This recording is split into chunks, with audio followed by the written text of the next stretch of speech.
It was December 15th, 1977, and in just 24 hours, a humble television actor was going to become the face of Hollywood. Well, you can tell by the way I use my walk, I'm a woman's man. And start the most unprecedented wave of stardom the world had ever seen. Mr. Handsome, John Travolta, launched his career when he landed a role in the musical Grease.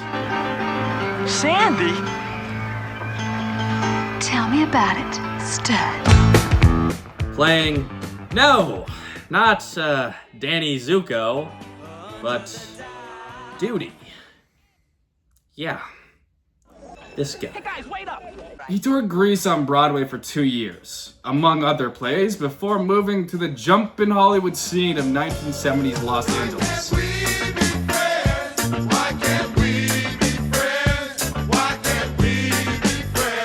Here he would land his first on-screen role as a fall victim in the television show Emergency. Soon after, he would get cast in his first major on-screen role as Billy Nolan in Stephen King's Carrie, a bully goaded into playing a prank on, Carrie. His momentum picked up and Vinnie Barbarino hit the scene in Welcome Back, Kotter. A wisecracking, fine-looking, absolute goofball. Welcome back. Your dreams were your ticket. What? Welcome back. Yes, I'm really into it. Same old place. His charm, looks, and most importantly, his absolute will to groove were put on display to the entire world. Notably, one producer in particular, Robert Stigwood. Stigwood had remembered Travolta from an earlier audition for Grease the film, and now wanted to sign him. But Grease wasn't able to undergo filming quite yet, so Stigwood signed Travolta to a multi-picture deal. The other film being none other than Saturday Night Fever. Well, you can tell by the way I use my walk, I'm a woman's man. No time to talk. Music loud, women walk the beat. We just washed the hair. I was born never tolerant.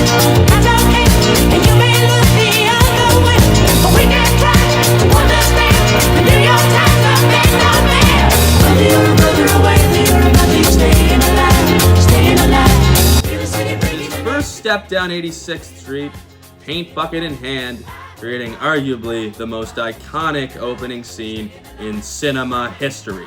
He was no longer Travolta the TV star.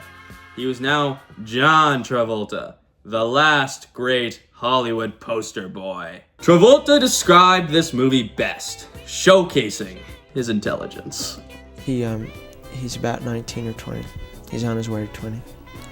He once a week goes to the discotheques, where he is really the best local disco dancer there.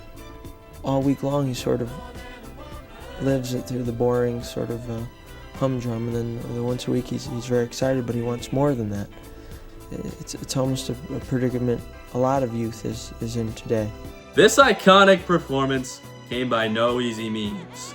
Though appearing effortless, handsome Travolta worked for months preparing for the role of Tony Manero.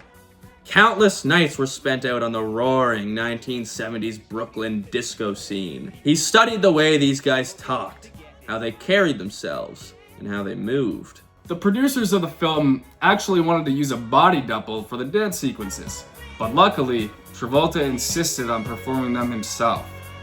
And to dance like Tony Manero, you've got to put in the work.